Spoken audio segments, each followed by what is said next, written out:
Hello, I'm Lorenz Rohmberg. I'm a principal at Gradient, which is an environmental consulting firm in Cambridge, Massachusetts. And my title is Default Low-Dose Linearity for All Endpoints, Implications for Risk Assessment and Risk Management. Basically, the origin of this is proposals that have come out of such publications as the Science and Decisions report from the NAS that we should use linear low-dose extrapolation for all endpoints, including non-cancer endpoints.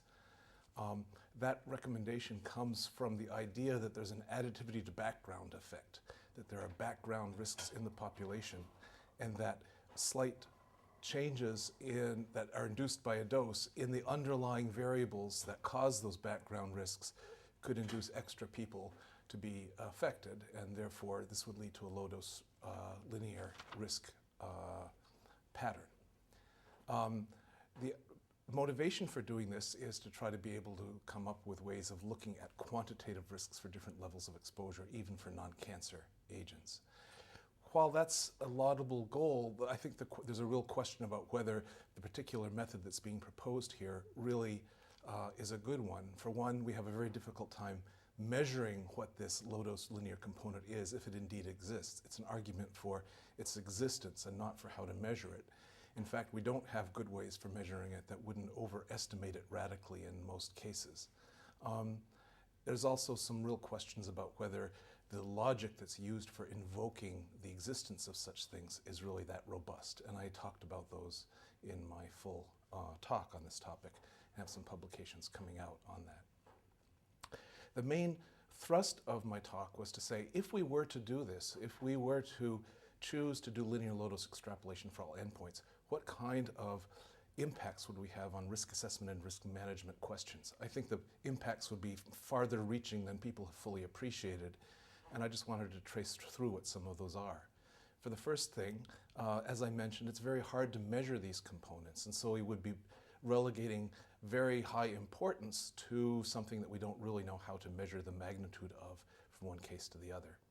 Another is because all compounds are toxic at some dose, this means that all compounds would have some risk at very low doses. That means that any kind of decision we do to make controls on one compound may reduce the risk from that compound, but it would increase exposures and thereby risks from other kinds of compounds. No matter what you do, you're making some kinds of trade-offs between some compounds and others, and therefore some risks in others.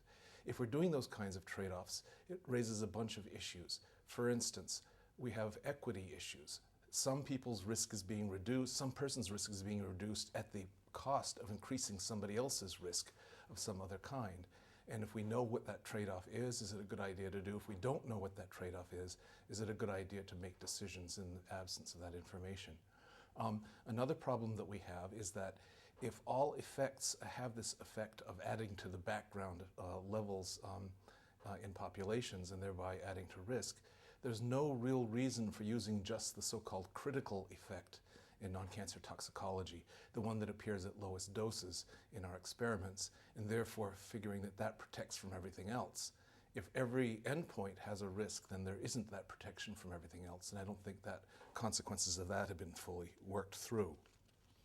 So if we have everything being a risk-risk trade-off, that leads to real difficulties in how we will do risk management questions. Because we can't measure them, we don't know exactly what the trade-offs are, but we know that they do exist. If we only have these upper bound estimates of what those risks are, we really can't compare them from one case to the other. And so this points to the fact that if we were to try to do this kind of a risk management approach, which is sort of thrust on you by the logic of additivity to the background, you would have to figure out how to make best estimates of these low-dose effects. And we don't even know how to make really any estimates of them at this point that are at all meaningful. So I guess my bottom line recommendation is be careful what you wish for. If we do this, it will raise a lot of issues that we haven't perhaps thought all the way through and might well be advised to think through before we adopt something rashly, something that I will hasten to add I'm not sure is really necessary on logical grounds. But if one does want to adopt it, you have to be prepared to live with the consequences, which I think could be substantial. Thank you.